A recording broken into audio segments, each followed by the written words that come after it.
예, 안녕하십니까. 어민웅입니다. 지난 70강에서 소개해드린 타이프 4 프로시저에서 많이 퇴축된 알베올라 본의 수직 증강술로 뼈 이식을 해야 될 경우 그 스페이스를 충분히 확보하고 연조직을 피게 하기 위해서 진지보 플라스틱 증례를 소개시켜 드렸습니다. 그래서 오늘은 지난 60강에서 소개해드린 서지컬 스테이지와 바이올로직 스테이지로 나눈 상태에서, 즉 서지컬 스테이지에서 환자 팔로업을 어떻게 하는가 라는 증례를 보여드린 경우가 있는데, 타이프 1 프로시저입니다. 이 경우에서도 수직 증강술과 수직 증강술에 따른 공간 확보를 위해서 연조직, 페리오스티움이나 또는 진지버 플라스티를 해서 공간을 확보하는 다른 경우가 있어서 소개해 드리도록 하겠습니다. 지난 60강과 70강을 한번 리뷰하시고 이 증례를 보시면 좀 도움이 되시겠습니다. 60강의 연장선에 있습니다. 그래서 지난 60강의 경우를 보면 24번입니다. 완전히 페리오 브렉다운 되었죠. 페리오번 다 녹고 바칼 쪽 월도 완전히 녹아있고 뿔이 노출되어 있는 상태고, 25번 제2 소구치도 그렇습니다. 아마 에피코의 히스토리도 있고 그래서 오랜 시간 경과한 경우에 해당하겠습니다. 그래서 임상사진을 보시면 발치 직전에 보시면 이 에이펙스에 수술한 흔적이 보이는 스카가 많이 보이죠. 이 경우에 있어서 소프트 티슈, 특히 진지바는 굉장히 하드하고 스티프하기 때문에 릴리징해서 스페이스를 확보하기에 굉장히 어려움이 많습니다. 그래서 플랩을 리플렉션하고 발치 후의 모습, 여기는 팔레이트 쪽 진지바죠. 거의 라비알 본은 완전히 사라지고 그냥 루트 모형만 남아 있습니다. 여기에 임플란트 프랩한 후에 남아있는 팔라탈 본 기준으로 임플란트를 식립했습니다. 24번인 경우는 약 5개 정도의 피치가 노출되었고, 25번인 경우는 한 7개 정도, 8개 정도 노출된 것으로 보이죠. 그 한 면에서 보면 라비알 쪽의 스페이스는 물론이거니와 팔라탈 쪽 스페이스도 이미 다 녹고 있어서 또는 향후 녹을 것으로 예상되죠. 그래서 상당한 양의 수직 증강술, 버티컬 오그멘테이션이 필요한 경우가 되겠습니다. 따라서 발치 전 서비칼에 붙어있던 잇몸 조직을 팔레이트까지 끌어들여와서 시추하기에는 여기에 수직 증강술된 스페이스와 여기 본 그라프트할 스페이스를 확보하지 못하는 경우가 대부분이죠. 그래서 우선은 페리오스티알 인시전을 통해서 릴리징을 하기로 하였습니다. 그래서 보시면 통상적인 페리오스티알 인시전을 가하고 있습니다만 에피코엑토미와 여러 번의 압세스 히스토리를 통해서 이쪽 페리오스티움과 연관된 조직이 엄청나게 두꺼워져 있습니다. 그래서 플렉시빌리티도 상당히 떨어지므로 스페이스를 공간을 확보하기 위한 릴리징이 충분치 않은 경우가 많습니다.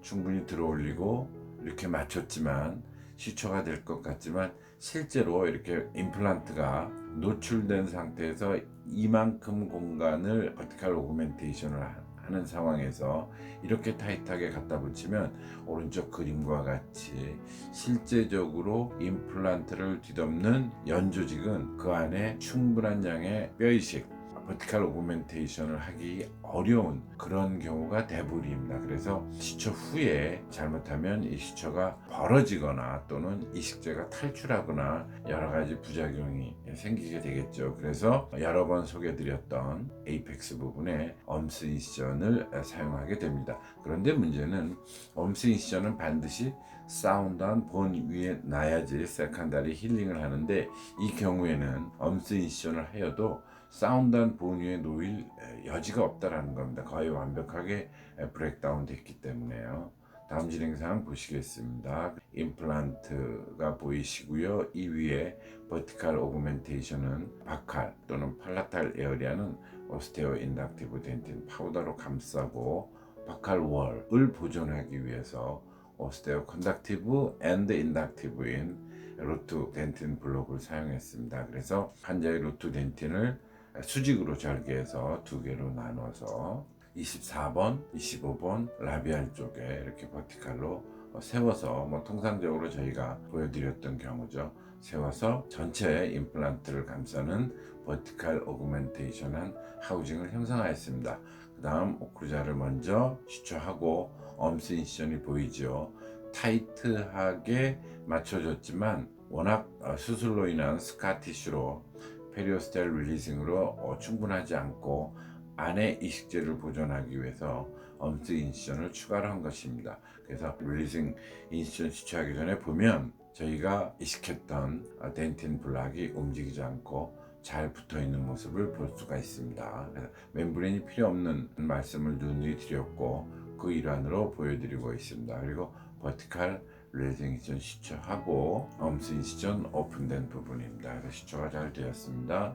수술한 다음 날입니다. 이것은 60강에 소개해드렸죠. 그래서 버티컬 인시전의 에이펙스 부분 오픈해서 드레인 사이트로 활용하고 엄스 인시전은 추후에는 스카로 활용되지만 지금은 릴리징 효과에 드레인 효과를 발휘하도록 고안되었지만 이 경우에 있어서 하루 지났더니 약간 플루런트한 디스차지가 되고 있었습니다. 그래서 버티컬 릴리징 인시전에 오픈되어 있던 부분, 물론 바로 밑에는 이식된 덴틴 파우더와 블록이 있습니다만 엄스 인시전을 통해서 충분히 이리게이션해서 드레인시켜서 말린 다음에 3일째 사진입니다. 완전히 플루런트한 엑스데이트는 서브사이드 됐죠. 이제 다 없어지고 버티컬 인시전한 에어리아고 여기가 엄스 인시전 에어리아인데 3일째 이미 엑스데이트 잘 빠지고 힐링 되고 있습니다. 그리고 9일째의 모습이고 벌어지지 않고 있죠. 약간의 텐전을 받은 모습이 있지만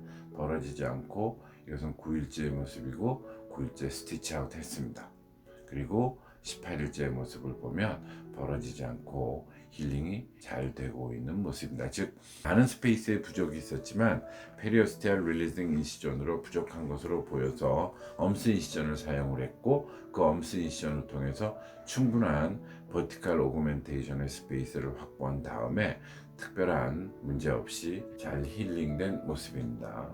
그리고 6개월 지나서 세컨 서저리 하는 모습이죠. 오픈하였고 힐링 어바트먼트 바꾸고 시초한 모습입니다.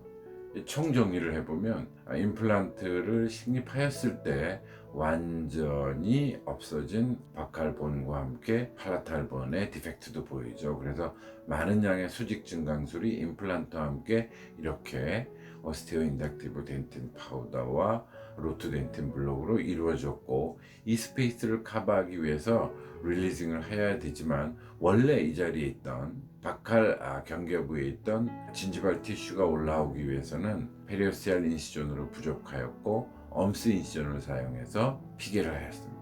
이때 엄스 인시전은 불가피하게 사운드한 본 위보다는 아까 그림에 보셨듯이 이렇게 덴틴 블락 위에 놓여 있음에도 불구하고 소프트 티슈 힐링이 잘 되었고 2차 수술 시에 임플란트와 팔라탈 부위, 임플란트 사이 또 라비알 쪽으로 충분한 볼륨을 유지하면서 본이 형성된 것을 알 수가 있겠습니다.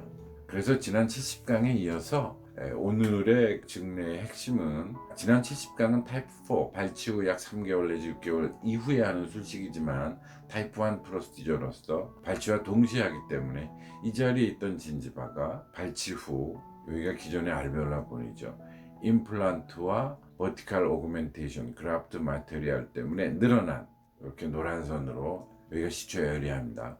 늘어난 진지발 릴리징을 하기 위해서는 페리오스테알 릴리징 인시전으로 부족해서 엄스 인시전을 사용해서 충분한 공간을 확보할 수 있었고 이 엄스 인시전이 완전히 브레이크다운된 바칼 쪽의 오그멘테이션한 덴틴 마테리얼 위에 있었음에도 불구하고 저희가 누누이 강조해드린 바이어 컴패터빌리티에 의해서 매우 힐링이 잘 되었고 라비알에 이식된 버티컬 볼륨을 잘 유지하고 있었고 그 또한 소프트 티슈 텍스처도 잘 유지하고 있어서 수직 증강술된 임플란트의 본 하우징을 잘 형성하고 유지할 수 있었다 라고 말씀드릴 수 있겠습니다. 지난 70강에서는 그래뉼레이션 제거를 통한 스페이스를 확보하는 진지버 플라스틱, 71강에서는 페리오스텔 릴리징 인시전에 더해서 엄스 인시전을 통해서 충분한 버티컬 오그멘테이션을 위한